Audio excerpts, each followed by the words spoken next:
So, our first get together outside of our normal show. So, I think it's going to be a Q&A session, and if anybody would like to open the floor with a question. Guy. I mean, man armed with lots of questions. Come on down, Guy. May I come forward with, I've got a few questions which have been posed by forum members who can't be here. So, Yeah, here we go. by all means. And I've got a sort of a twin one to start with. What do you see for the future of CW and the vision that you all have?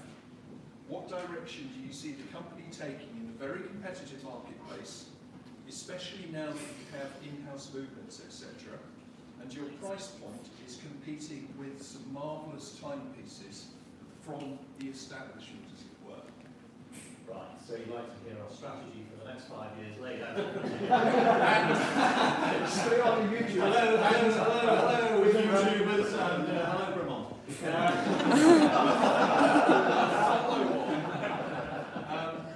Which I can understand if you would choose to decline to answer without getting too personal and not wishing to pry into anyone's private life. With you three co-founders, are you able to enlighten us as to your exit strategy? None of us are getting any younger. It would be nicer for us as followers and collectors to have an insight into the longer term future. Sure. No. Okay. Big question. Do you want me to start with the first? The future of the business. We weave the two together. Well, they are intertwined to some extent. Future of Chris Ward, we see it as incredibly positive and road.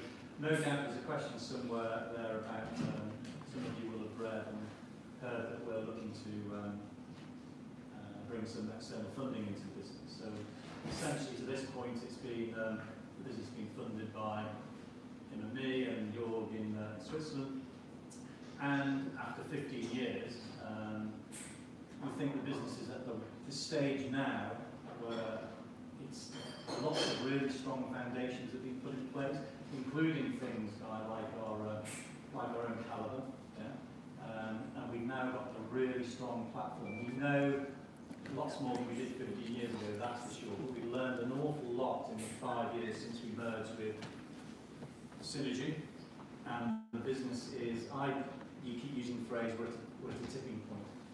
Our business is very strong, our sales are very strong, we've had a remarkable, let's hope it continues, a remarkable run of new watch launches, going back 24 months or so. Virtually every watch we've launched has been a bigger success than we anticipated, whether that be bronze watches, whether that be the C65, wait till you see Trident 3, nothing yet. So we're in a really good place, and we've always wanted, the whole mission philosophy about this business and this brand is about taking really incredible quality watches to as many people as possible. So we see global domination. We want to sell as many watches to as many watch aficionados who get more for their dollar, their yen, their pound than any other watch brand can give them. And we believe we've got a formula that can do that now. We've got the formula to take a brand like ours and, in a global marketplace, really accelerate the growth of the business requires lots of money, and marketing dollars in particular. So that's what we're looking to bring in to reinvest in the business, to take it, build the infrastructure of the business itself, but also expand the geographic footprint of the brand. And I think the business is, the future of this business and this brand, largely as a result of people like yourselves, frankly, is just extraordinary. And we will take a little time to get there. It won't be overnight, but in 5 years' time, I would expect the business to be 3-4 times as big as it is now, as a minimum. And that's the road we're on. As for us, I'm going to live to my 100. I don't think there's any danger of us. We're not. not rushing off. We're not rushing off. This is not. We've never been about flipping the business. There's lots of watch brands that are coming around these days where they are, for want of a better, there's some very good watches being produced. A lot, 2 watches a day on Kickstarter. Those brands tend to be there to be flipped. Yeah. By that I mean people are investing to make money in the short term. Quick terms. That's never been our. We've been 15 years. We've been at this mast for 15 years. It takes a long time to become an overnight success often. The next 5 years, I think we make more progress on scale than we've made in the first 15. Sorry, we're trying to make it better. But we ain't going anywhere. And I'm more excited about this business now than any time in the previous 15 years. Why would you want to leave a business like this? And also, we've got to bring the rest of the team on and bring more people into the business. Not just about us, it's about the rest of the team. Yeah. Guys, we're just getting some feedback from people watching online that the sound quality isn't good enough. So could we ask you to use your the microphones, microphones, please? If anyone got a headache in the room, then just let us know and we'll try and make a compromise. See if that improves things. There you go, YouTube. Our viewers online, whom we should say welcome to all this. Hello, world. Hello, the world. There's at least 22 of them online. Good. Hope it's helped. Does that answer most of the questions? I think so, yeah. Thank you. Good. Next. Talking about expansion, and I'm just wondering, does it stay, the expansionary thinking after you seek more funds, is it stay true to your business model of direct to purchaser? And if that's the case, you're a British business, you're about to leave a very large single market, what's your thinking on that? Ooh, that's an interesting one, especially in Scotland.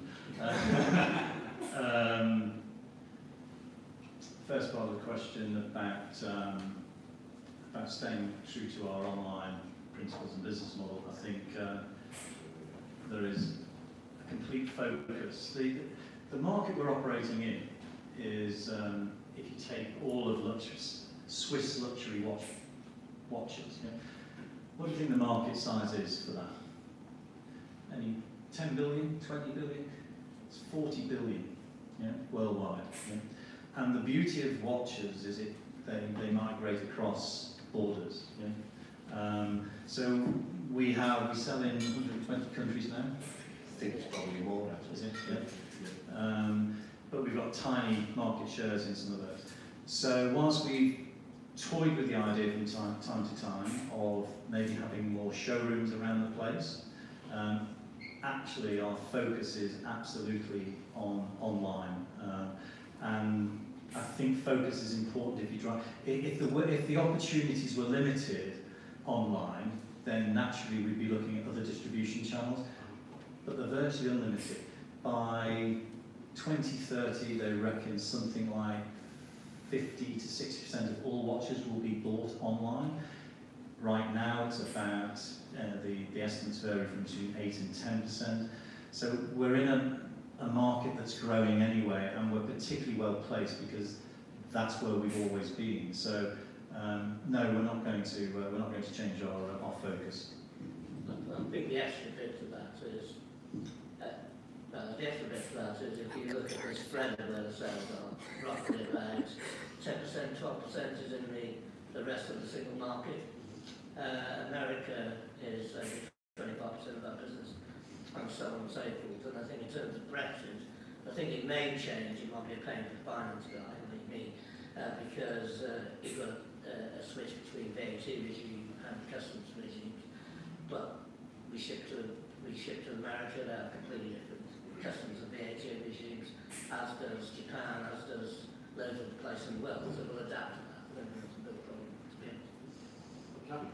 Can I just do one quick follow-up? I'm not speaking for the people in America, but just to flip that, it's good for you as a business, but what your model is a lot about free returns and and a great after sales care.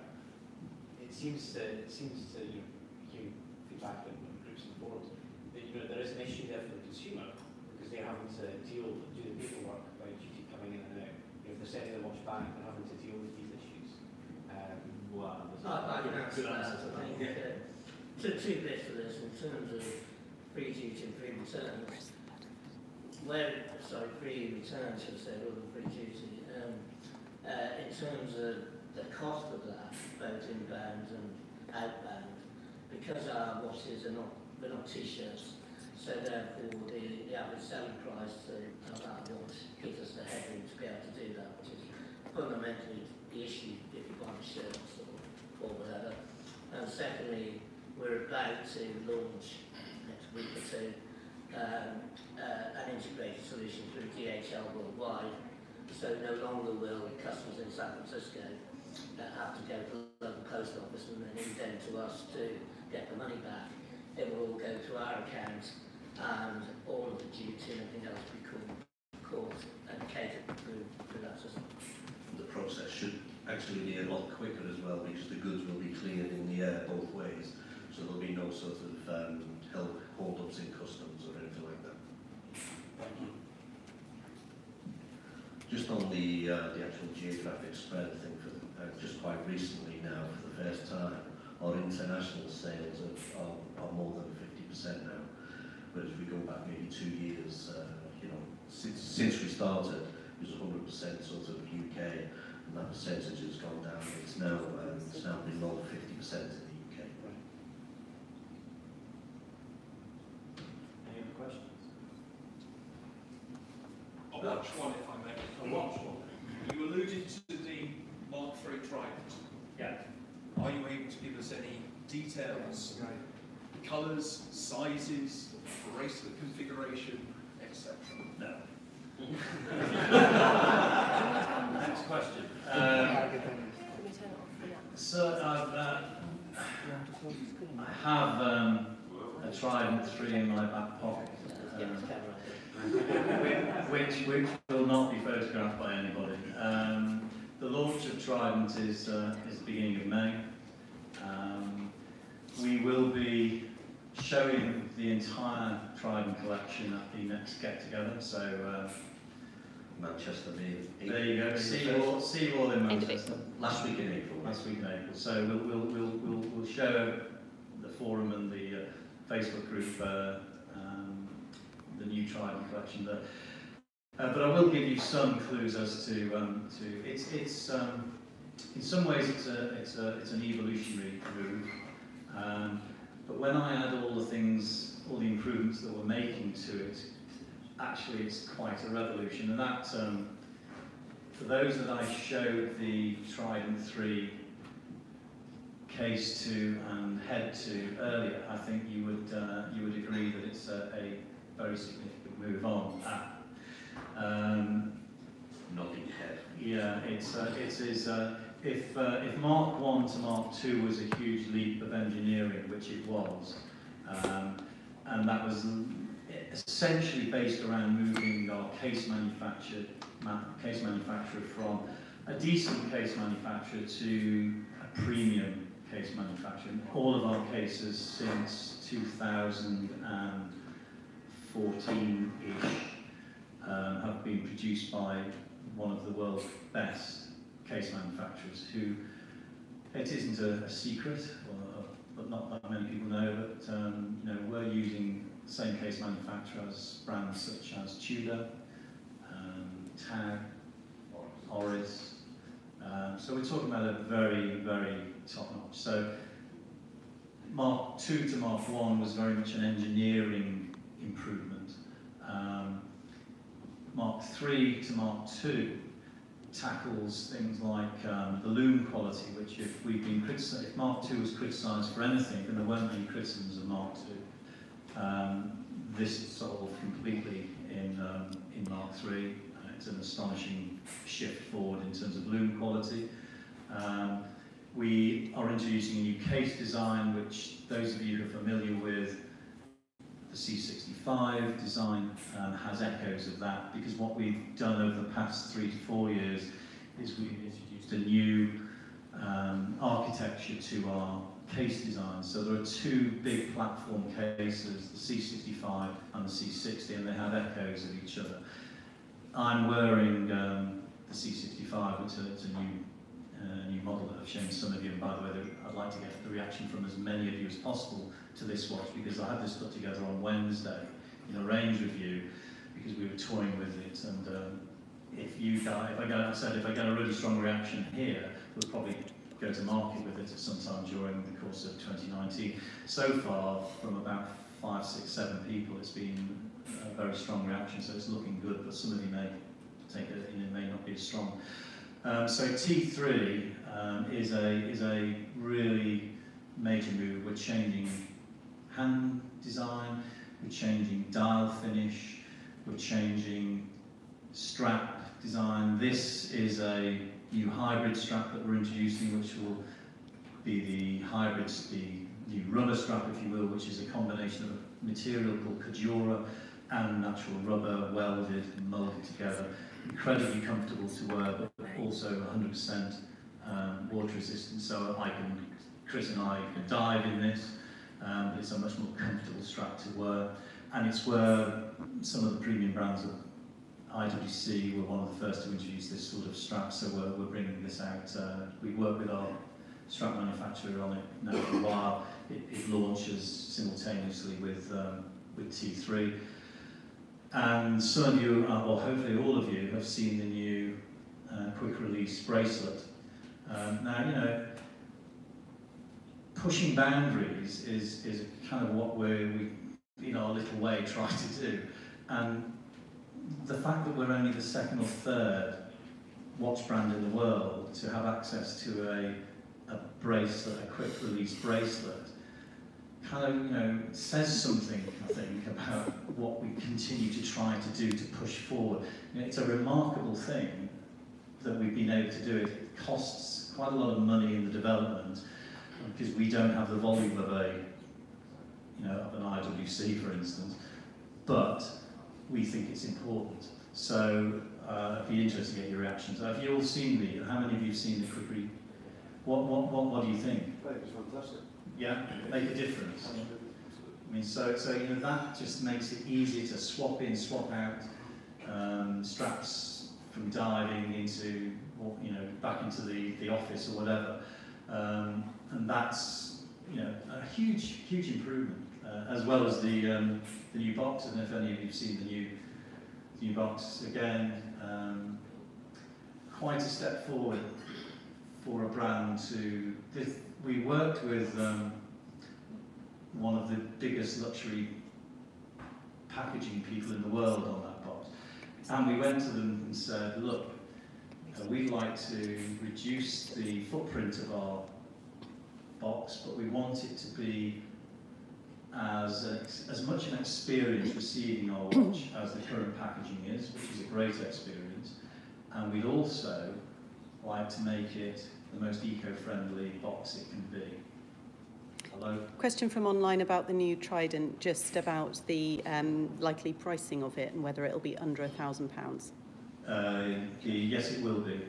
It's marginally more expensive than the current one, but not significantly. In fact, it's about a £50 increase across the piece for a massively improved watch. So the opening price is still below £700. And then just a follow-up question about the box and the material that's constructed from. Is it wooden? What is it? Yeah, the main feature of the new box, which shall we bring out? Yeah. Chris, you might want to demonstrate. This is going to be a model now. So the main substrate that we use is bamboo, and but also the polyurethane cover is an EVA and a sustainable polyurethane cover as well. We're currently working with the manufacturer on trying to get a glue that is also completely recyclable or sustainable. At the moment, the only glue available that is so isn't strong enough to withstand the sort of treatment of the box. It would start breaking down too quickly. So we're working with them on a new glue, which may not be there, but that is about I was talking to Adrian Bushman, our senior designer, yesterday about it, and we think we're about 95 to 98% sustainable on that. What's interesting about it, it is the first sustainable luxury watch box incredibly in the world. And we went to this very large manufacturer who made for everybody, the Richmond crew, LVMH, you name it. And we, little old Chris will go on and we say, we like the world's best, sustainable luxury watch brand, and here's our volume. You know, okay.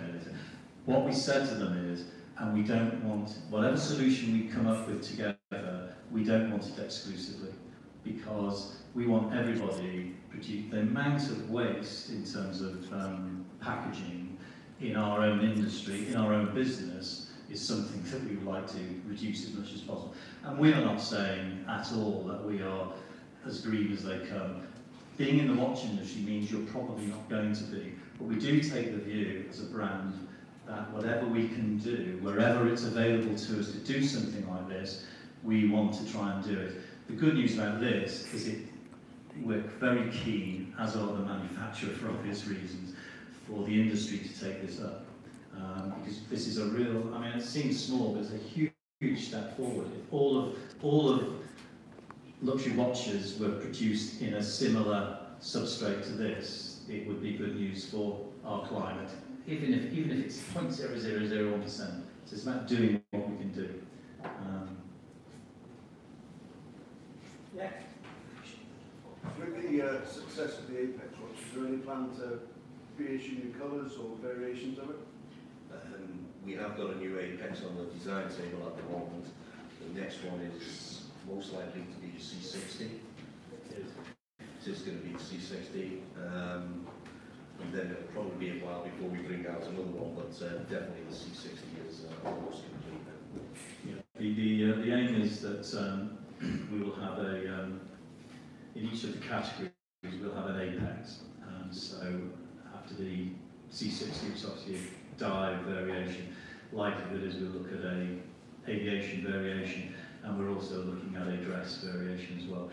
The popularity of it has been, you know, we're only going to produce 50 pieces of each of these, so they'll be very, very limited. But they offer a kind of a halo, and they force us to push boundaries, and we learn things in the process. And I was talking to a couple of people earlier about where we partner on these watches, on the Apex watches, with a business that produces watches at up to 180,000 francs. And it's a remarkable business in its own right. It's one of the few places left in Switzerland in a relatively small footprint of a building, not very dissimilar to our own atelier, and it's actually just round the corner from our own atelier. And they do every aspect of watchmaking within 2 floors. It's quite remarkable. It's like going back 100 years, but to a very fine level and a very high level. And they really enjoy working with us, even though they're operating at a completely different level, because with us, we're challenging them to come up with really tough solutions to problems that are accessible at price points that they don't even think exist. And it's just a really amazing partnership to be working with people at that level. And we're actually at this moment, as Chris says, we're working with them on the C60, which I think is even better than the C7. And I'm biased. Just another question about the packaging from the guys that are watching online. Wondering whether we're going to offer an option for reduced packaging as part of the purchase process.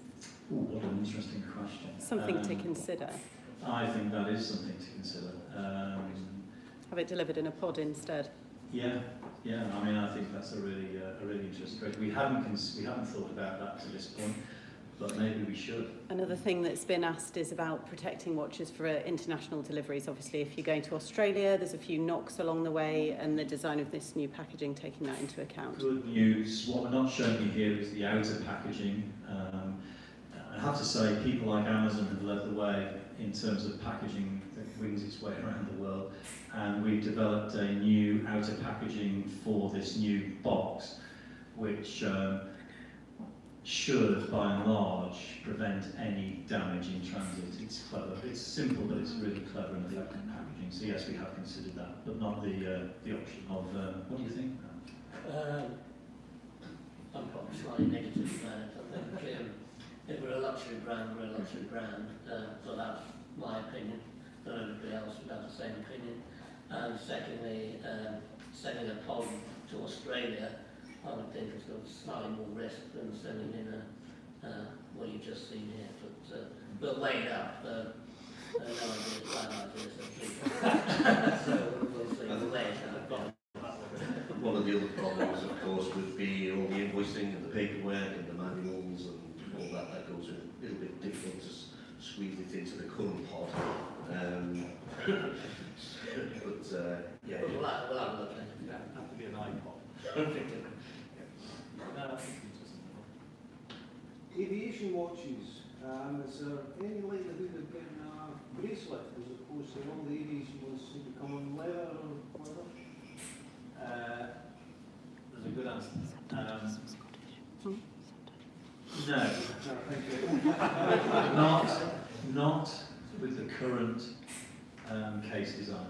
Aviation is an interesting arena and one that we're thinking through at the moment. The C8 case and the scale of our aviation business and the demand for bracelets on aviation watches, none of these things are big enough for us to invest in a bracelet designed for that case. I'm kind of toying with the thought that we might be able to reproduce aviation in one of the two platform cases with slight variations, either C65 or the C60. If we do that, of course, then the world opens up in terms of bracelet design.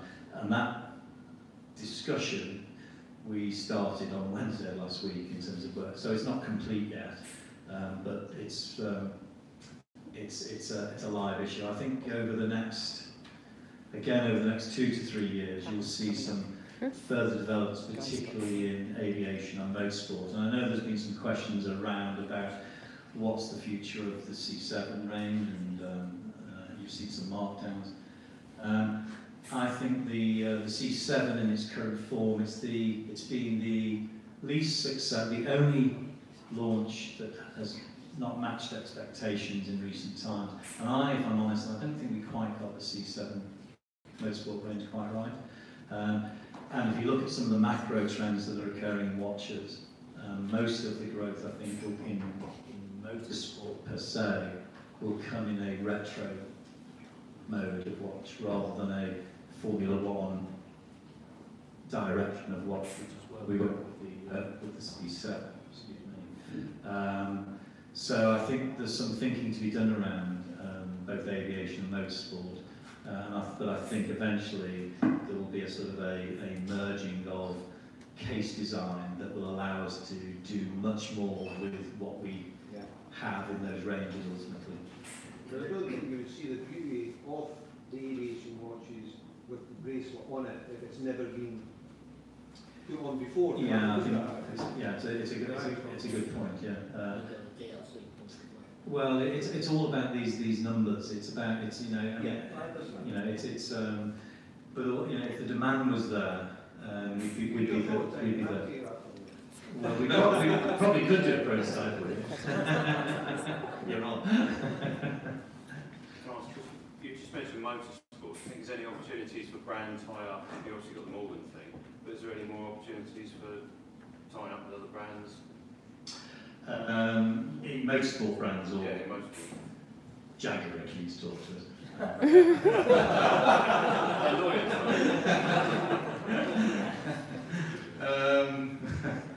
The short answer is we've been approached from time to time by Formula One teams. At least 2 or 3 Formula One teams have approached us from time to time.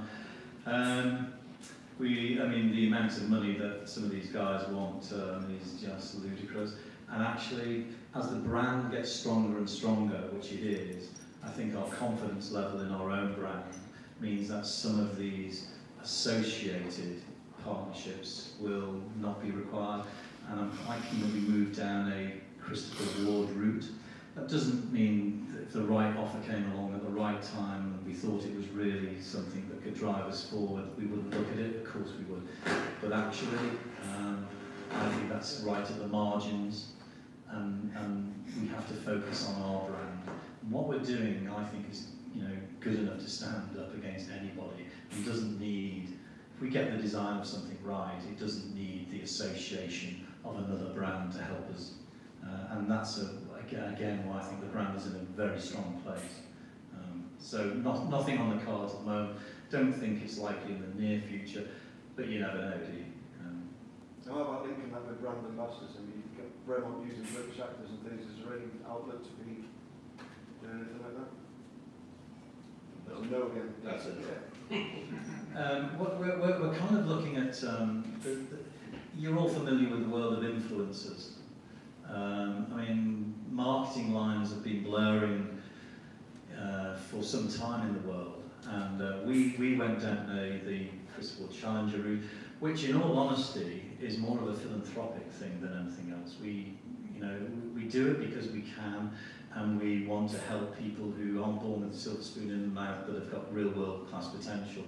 So we don't do it with an overt marketing idea in our heads. Firstly, it's for our way of giving a bit back. In the world of marketing, influencers, not celebrity influencers. No, I'm not talking about Leonardo DiCaprio or people of that ilk, but people who are authentically associated and interested in and talking to people who might be interested in our sort of products, is something that we are increasingly looking at. And Helen will know it's a very, very live debate that we're having at the moment. I've got a document in of my bag over there which has got a strategy about influencers in it that we were talking about earlier.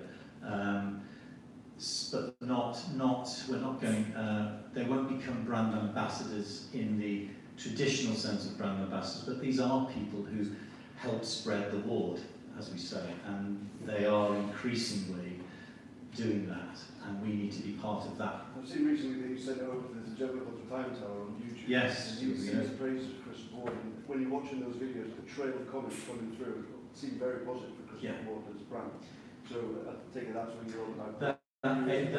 People like that, the urban gentry, Chris, you've got some... Those are not paid relationships, Yeah. So they're literally bloggers, like a journalist doing reviews. Of them, and most of the good ones seem to emanate out of New York. Teddy Bolsar, he's another one. You've got the Time Teller, Urban Gentry. The Urban Gentry. Even in the UK, you've got your own guy, Josh Flagg, who, he hasn't got a big following at the moment, but those sort of guys do a good job, and they're, transparent, honest, and as Helen's just said, we don't pay them at all. This probably is the way forward. But that's not to say there aren't others at a different level. I'm thinking people like Hodinkee, who, it's a really interesting line, I think, in not just in watchmaking, but it's particularly prevalent in watchmaking. The truth of the world that we live in is, if you're getting a lot of coverage on Hodinkee, you're paying a lot of money.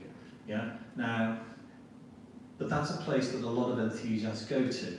So a lot of people who may be new to watches, mechanical watches, are looking for information that's not necessarily from a brand. Therefore, they're going to people and places where they hope to get in decent information. I think Hodinkee do a really good job of talking properly and seriously about watches. The truth is, a lot of it is paid for. Now, we've sort of stood away from that from up to this point, and we will never do anything that is...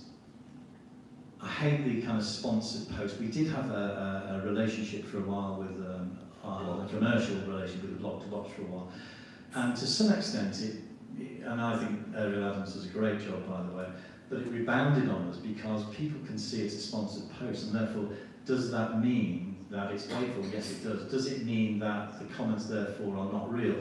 Well, I knew they were real, but you can imagine some people not trusting. So it's a really difficult balance to try and strike, and I don't think we've cracked solved all of these things yet, but we're actively working through. What we know is that we want everything to be as true as it possibly can be and as honest as it, because that's where we try and sit as a brand, and we're much more open about these things than people are.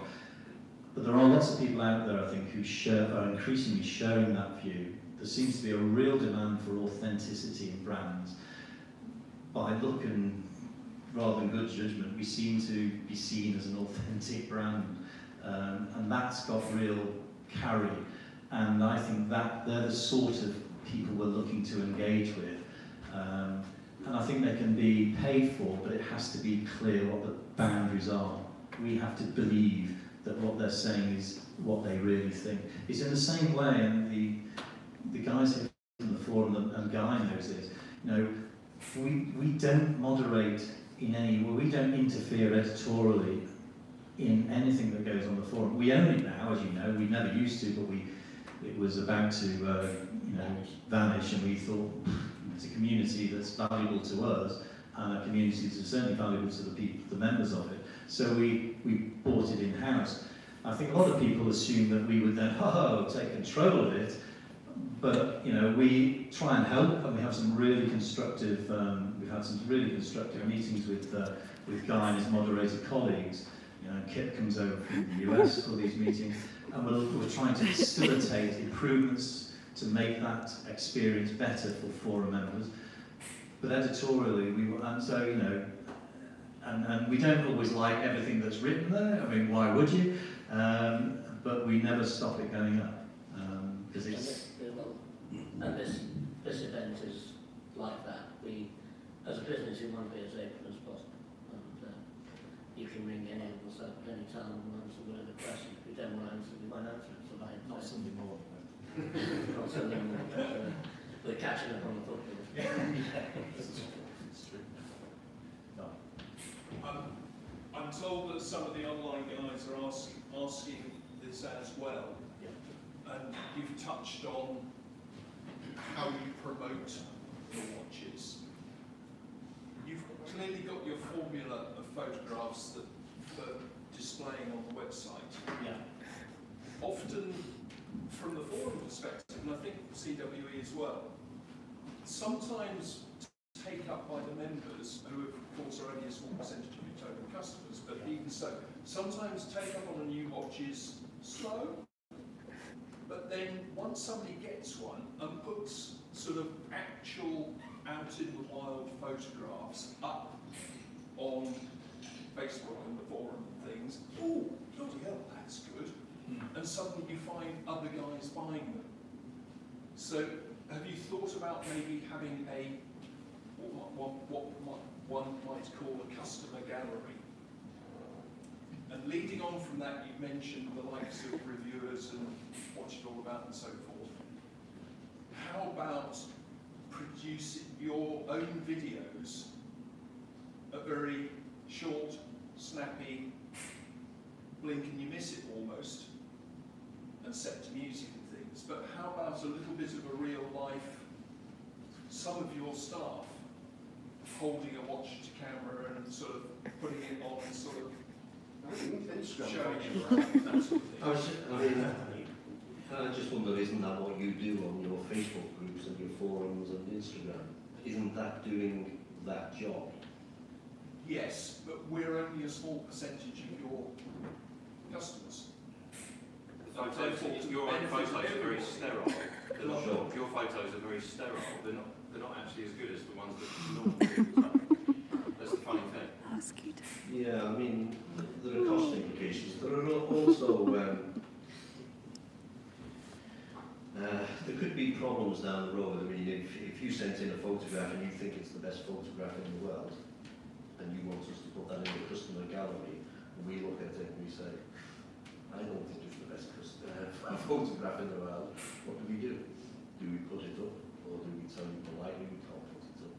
I mean, fraught with problems, but that's not to say that we couldn't do it. I'm a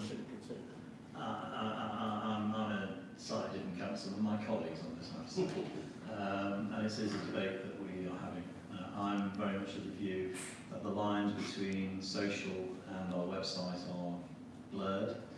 And I do think that, to quote a guy, shots in the wild Yes, it's your watches comments. by you guys are often more interesting. I find more interesting than our own photography, which has to follow a certain formula for all sorts of different reasons, believe me. So I think it's well worth our while investing in a customer gallery type scenario where people can go and see different types of shots of our watches. There are issues with it. I'm not suggesting it's as easy as just doing it, but I think it's something we should. Well, we do have a great opportunity coming up. It's not straight away, but we will be re-platforming the website in the not too distant future. And that will give us that opportunity to completely re-look at the customer journey and then therefore the technical capability behind the platform. That's probably the time to do it, and with a decent following wind, we'll be on a new platform in the spring of 2020. And we're already beginning to spec out what that looks like. What we think it should look like. But I'm with you, Guy. I think somehow, somewhere along the line, we ought to be looking to take some of the great photography that you and others produce and put that in front of as many people as possible. Frankly, anything that helps sell a watch, I'm in favour of. And how about reducing the regularity of the sales and just keeping it to a discount code being issued out every quarter? Love to do that. I think you'll see, I mean, there are two types of sale activity that we have at the moment. What you'll be aware of is the amount of change that we've actioned over the last 3 years in terms of moving out of certain case designs and certain watches into new platforms. And that's meant that we're clearing the decks of the old. So there's been a higher level of clearance watches over the past 2.5 years than we would typically like, and certainly higher than we've had in the previous 12 years. Our promotional discount level is probably one of the lowest in the watch industry. It's just that all we do is through one shop, so everybody sees it. But the amount of discounting that's going on in the world of watches, including the grey market, is quite incredible. We have a very low percentage of promotional markdown, and nor do we indeed pull watches out of the market. I think last year IWC pulled out £200 million worth of watches from the market and destroyed them, which strikes me as something that we would never ever do. I just find that incredible. So they destroyed watches. Sorry IWC.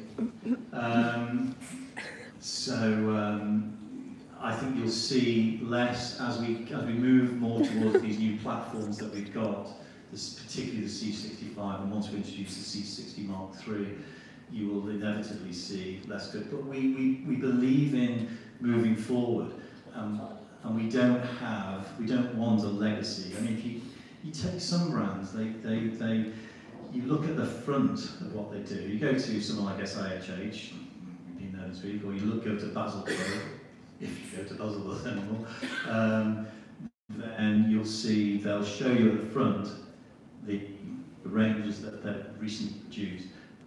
Behind, they've got thousands of options which they never ever clear out of. The background we come from says that this isn't antique furniture.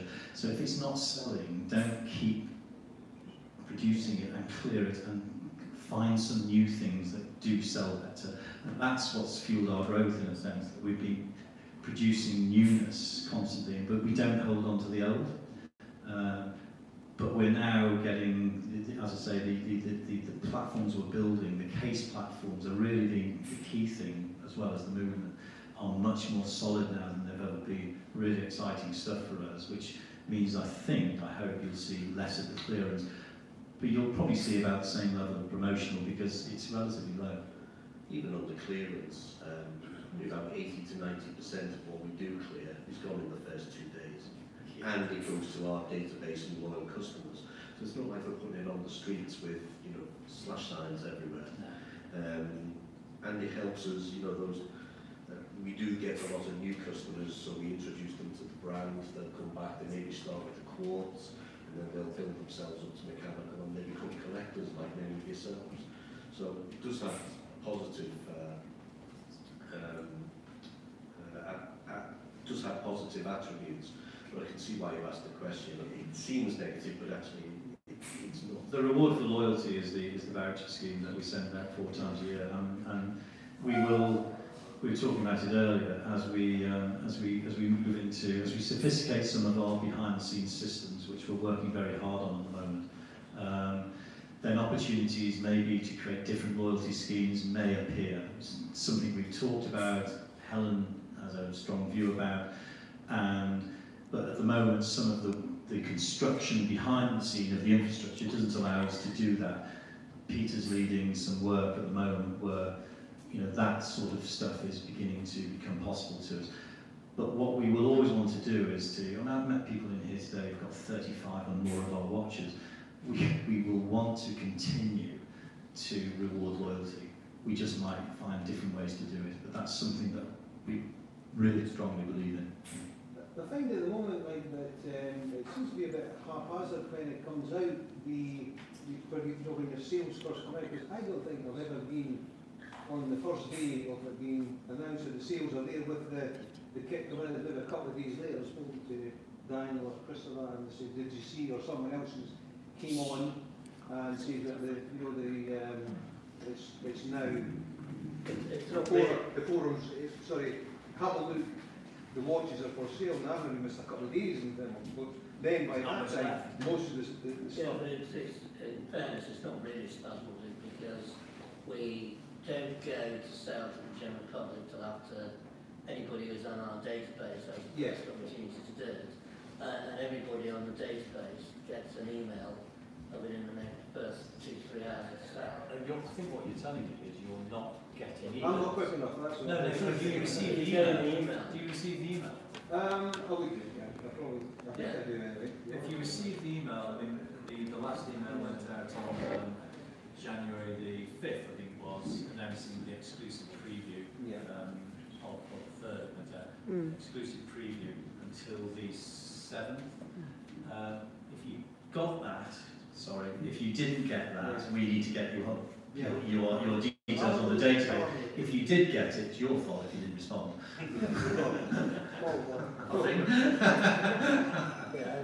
I was just thinking, talking about 15 years now, Trident 3, third variation of logos, there's probably 3. No, that's not a logo question. No, it's more far away. Far away. No, you're probably in your third cycle, kind of strategically. You've probably got, in 15 years, quite an objective kind of history to look back on. Is there anything you would have done differently? Cool. Yeah. How long have you got? Probably would have done t-shirts. I mean, there's obviously between the two of you different views at the top, but seriously, so there's things that really stick out, really big missed opportunities. There's just things you should have done. You don't need to be too candid if you don't want to be. But just out of interest, there's 15 years now to look back on. What's the story like now? I'll tell you my biggest regret is that we didn't go out to the market to get money in, external money in quick enough, because we could have been 5 years ahead of where we are now. So that's a regret. Other regrets are, I think, relatively small. I regret all the duds that we bought and that didn't work as well. Well, do I? Not really. It was a learning process, and we have to recognise that when we started this, whilst we love watches, we knew bugger all about the watch industry, and we came completely naively into it. And as Chris says, if you knew what was stacked up, it rained against you in this world of watchmaking, you'd probably go, nah, let's do something easier. Once you get into it, it's a bit like yourselves. We're similar. It draws you in. You get absolutely besotted with this industry and the challenge of it. And that's what drives, I think, most businesses on, is the challenge of creating something new and different, better. So there aren't many regrets apart from some of the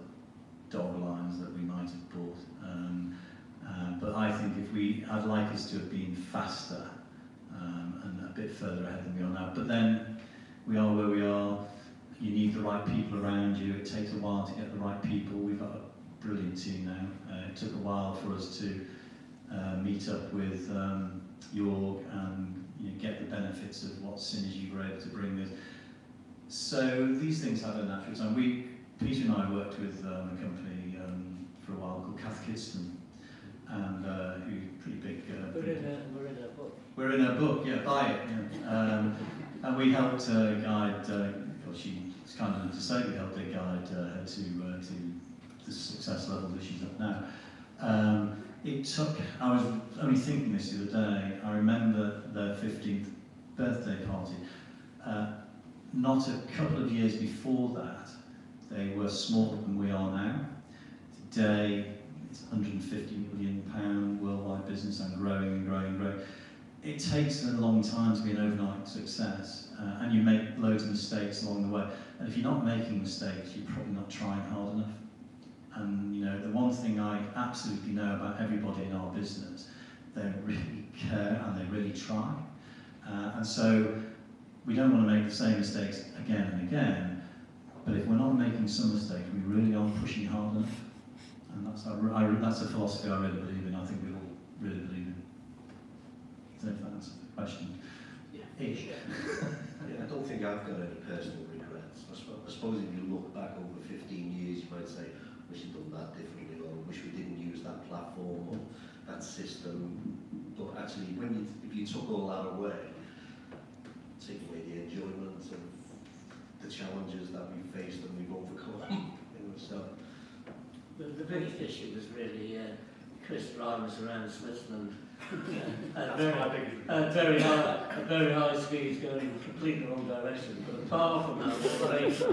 all that. This is you've got to be lucky in business as well. So one trip, he's hired the car.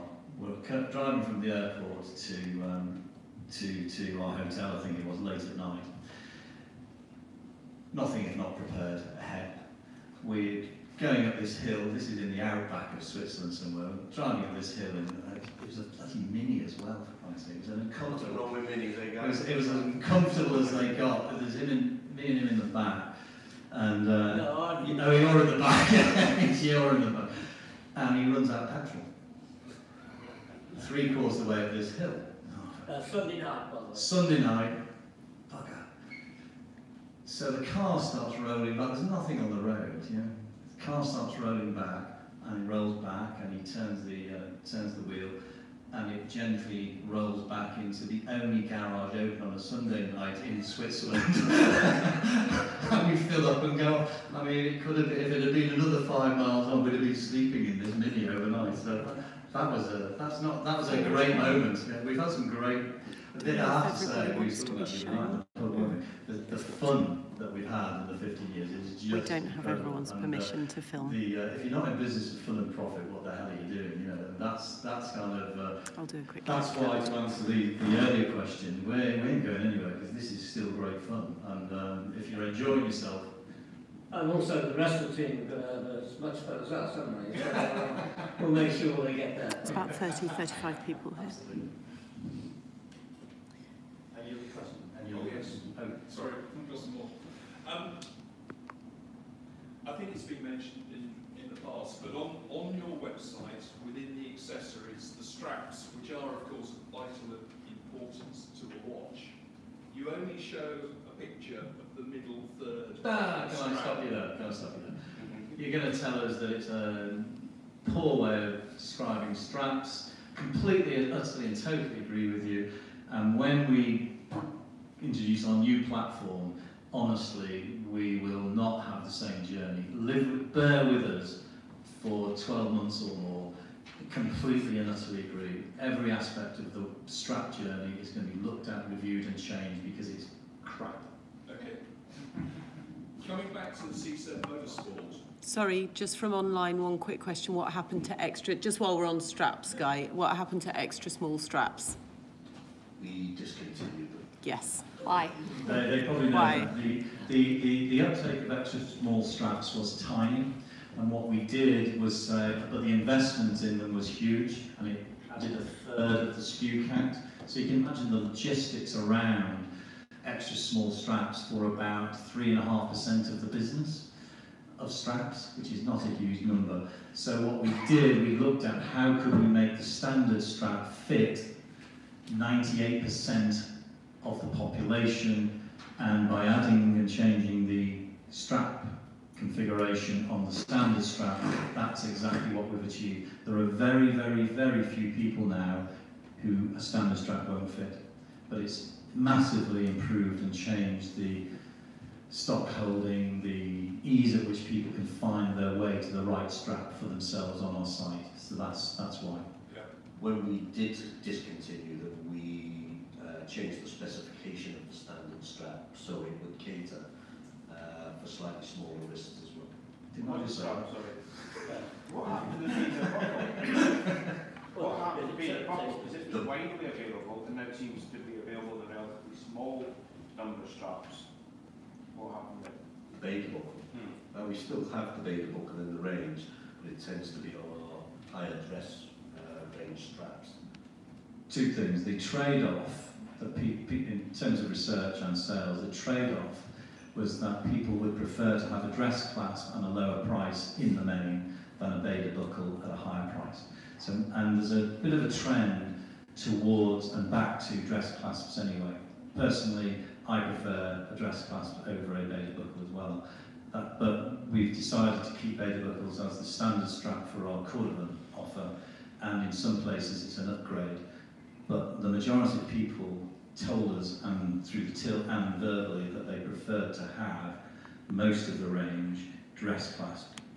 Would it be an option to sell the straps of the Bader buckle? Because if you've got a number of them and you're replacing one, the strap needs to replace the buckle, doesn't it?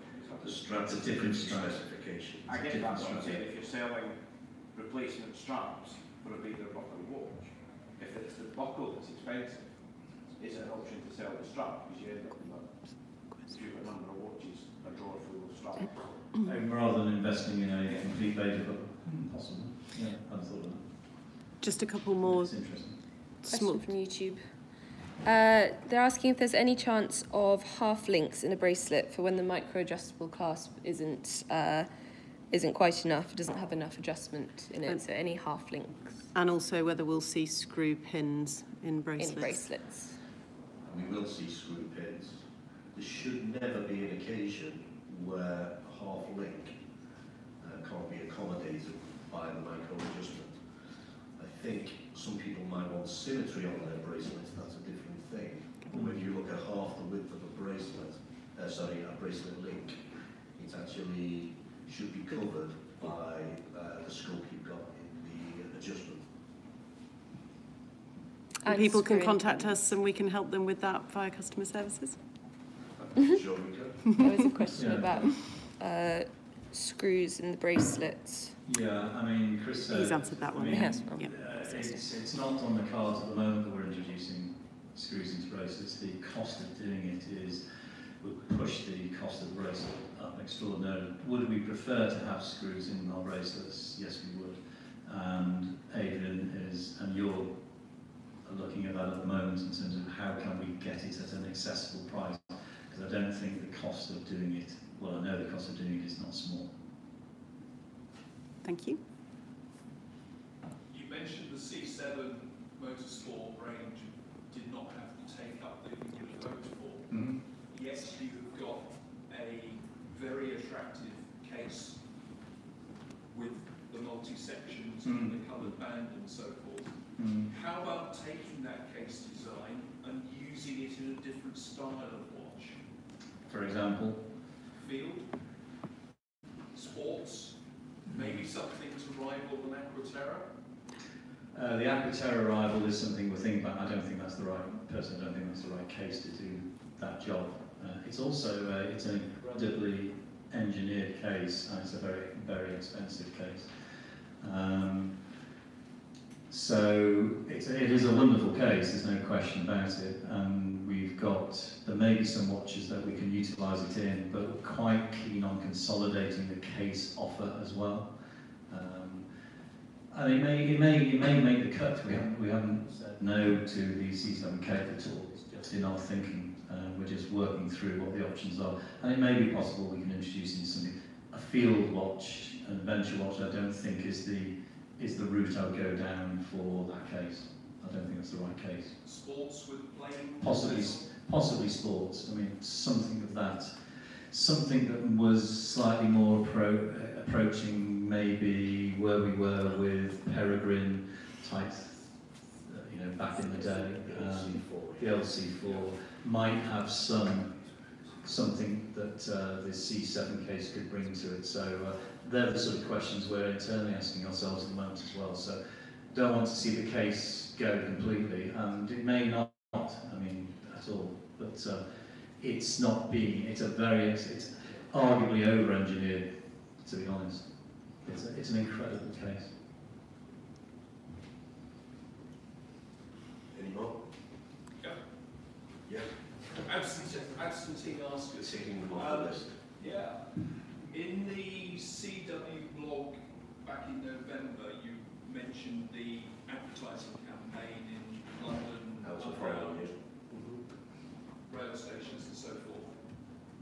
Are you able to share any feedback on that? Good or bad? Well, it'll be good, but Mike's best place to do that. It's all good. Yeah. The impact it had was immediate and significant. I'm not going to share the numbers with you because that wouldn't be appropriate here. But it was about a 40% uplift. So a worthwhile exercise and worth repeating. Yeah, I mean what it opens up for us is a whole new arena of potential for advertising, and there are many other opportunities as well. But it attracted an incredible number of new customers to the brand, and the lifeblood of any business and any watch brand is the number of new customers you can attract, and it appealed to a very high number of new people who've never considered the brand before. So it on every dimension, in every sale, in every area of sales, in every area of visitors to the site, in every area of device usage, it was hugely popular with mobile devices, and interestingly, mobile. This won't be news to anybody, but the trend of mobile is just growing and growing and growing. And it was always there previously as a research tool, but the majority of people were buying on desktop. That's changing. So people are increasingly researching and buying on mobile. And when we get to our new web platform, of course it will be built mobile first. So our ability, or the ability for our customers to research and transact on our mobile site is something that we're keen to enhance significantly in the next iteration of the site. So it was a great success, and it formed. I mean, some of it went viral, which is people were taking photographs of themselves opposite the not just Chris either, opposite the. I mean, that was a good shot, wasn't it? Opposite, particularly the small hands ad, which has gone viral across the world. I mean, it's so we are really excited by what happened, and it opens lots of doors for us into the future. But as Peter says, you need some money to take that message and do it in all the places you can do it. It's great. Yeah, it's great. Technical watch question. SH21 has now been around for a few years, and we've got various iterations of it. Any plan to enlarge on that, perhaps with a GMT version and/or a chronograph? GMT specifically with a local adjusting hour hand, as opposed to the style that we have at the moment. Yeah, Tudor. Yes. Yeah. And Tudor Rolex pioneered that particular movement, which I think is an excellent improvement on the GMT. For those of you who don't know, nearly all GMTs, when you're adjusting the GMT or the hour hand, they move together. The Rolex Tudor movement allows you to move just the hour hand and keep the GMT hand in the place that you originally set it, which is really useful. SH21, unlikely in the near future. We did investigate GMT. The cost of investing in that particular calibre of SH21 is extraordinary. And back to wanting to grow, yeah. When we are 2, 3, 4 times the size we are now, then some of these things that today are prohibitive for us to do, the door begins to open because we have the volume. Yeah. So in the near term, it's too. The honest answer is, I'd love to do it. We love to do it, but it's too expensive for us to do. And we also have lots of things we can do on the current, particularly the Power Reserve. The real success story of SH21 is the Power Reserve. I mean, just been phenomenal, and you'll see more Power Reserve versions of different cases coming out in the near future or in the future. The Apex is part of that as well. And have Solita or anybody else at Ethic got a version of the Rolex GMT movement? Today, no. Just another question about upcoming designs. Any plan for another dress mechanical chronograph? No. Okay. There's two parts of that really. If you take what's happening in watches at the moment, and it's been happening for a while, but the pace of change is increasing, which dress watches are becoming less and less important in the world of watchmaking. The categories that are really dominating are particularly dive. Particularly dive is dominating. Even if you take a brand like Breitling, famous for its aviation, its best-selling watch by a country mile is a dive watch. And that's true of virtually all brands. So add then a chronograph complication into dress, which is not a growth sector for watches, is probably not going to happen, because chronograph dress watches are a very small sliver of dress. Much more likely to be finding chronographs going into things like dive watches than you're ever going to with us in the near term than you'll find going into dress watches. It's again a bit of a numbers game. You won't find that many dress watches being introduced with chronograph functions compared to 5 years ago now. The market is changing. It's the casualisation of society. Formal watches are becoming less and less important in the society we work in, and people are crossing over from sports watches into dress watches. It's the way it is. How do you get the voice of the customer in your business when you're trying to come up with new designs and test things out? Do you get people involved, sort of the secret at the start, or are you just guessing what might go down well? I think we've probably a whole lot of enthusiasm in the two groups we've got here today. We're quite interested in being involved in that and helping. You are, because we read the forum, we read what's being said on the enthusiast groups. It's a bit, perhaps, but then you've already got something you've already produced. It's down the road a little bit. More at the inception stage, you get that sort of. It depends how far we can go back, because some of the things that we actually put in motion may have been an idea that came from the forum group or the forum chat. There's no way to think about it too as well. But if you're talking focus groups, we do a little bit of it, but not a great deal. I think that, in terms of trends of what's going on in watches, we're pretty plugged into the world of what's happening in watch trends. So we utilise that information. We've also got our own sales patterns to take into account as well. Watches tends not, the pace of change in watches is quite slow, but when it's on a trend, it's quite certain. So, for instance, all of you who are following SIHH, what's the colour dial that's You know, salmon dials are it at the moment, particularly in dress watches as it happens. So we're, you know, immediately we're thinking about our position on salmon dials and whether we should have them.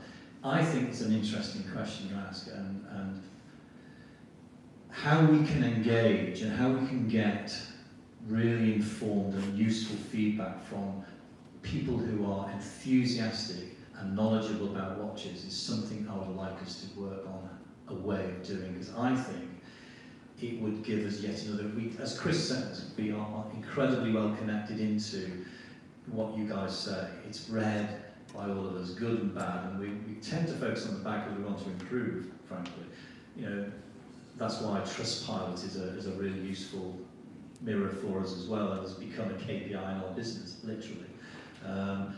But we don't actually tap in quite as well as we might do to people like you who will have a perspective and may give us some information that would help us not make some of the mistakes we could make. Yes. By the same token, I really hate design by committee. Yeah. So you listen, you absorb, but we will always reserve the right to do what the hell we bloody want to do because we like what we want to do. But the combination of those two things, I think done properly, can be quite powerful. And I don't think we've yet got a mechanism that does it. And we could be uniquely positioned to do it, which is, I think, what you're saying. I think you don't want to send it out to the wider world, because it'll dilute it all and you lose some of your competitors. Yeah. But we're getting a small number of people in the right mechanism involved at an early stage would be quite useful. And sometimes with watches, the theme might be right, but it's a detail that trips it up. Absolutely right. Peter's just whispered that into my ear. He's just whispered that into my ear, and he's absolutely right. You're absolutely right. It's just those fine-tuning things. So I think it's a good challenge to us and one we should think about. I just wanted to follow up on that and ask what kind of feedback you maybe get from your female customers. Not enough. It's mostly from Helen. Yeah. I can't promise to be the voice of womankind. We don't get enough, and the mix of female people here versus male probably references closely to the percentage of feedback we get from our female customers. So we'd love more. We'd love more people to connect with the brand. And that doesn't just mean about women's watches either. I mean, it's about 20% of our watches, a little more, are bought by women. Some for themselves, but probably the bigger majority for as gifts. I'll happily take one of your tridents away. I share with my female trading population and work colleagues. Do you think that would help? If you're prepared to give me a cheque for, you can take it with pleasure. No, I don't think we get enough. And although the guy, you know, the women in the business have a big input into watches, and you know, whether it be Helen, particularly from a marketing perspective. So the way we operate internally is you know, everybody has a voice in our embassy. You know, we want to get that input. Views about any potential upcoming ladies' ranges? Ooh, yeah, big question. Possibility. Limited edition. About 2 years ago now, a small-sized version of the Malvern Mark III, and we didn't introduce it, and we've rehashed it, and we might bring it out around about October of 2019. The problem with women's watches, I mean, we went agender before it became the thing to do. The sales of women's watches peak very, very, very highly for 6 weeks of the year, and are then very, very, very low for the rest of the year. And it's around Christmas that the gifting market increases. For a business like us and ours, that requires a huge investment of stock across 12 months that you're only getting a return on for 2 months. And so, and it was also about, as a mix of our sales, it was about 11% and about 6% of our profit when we decided to exit women's watches.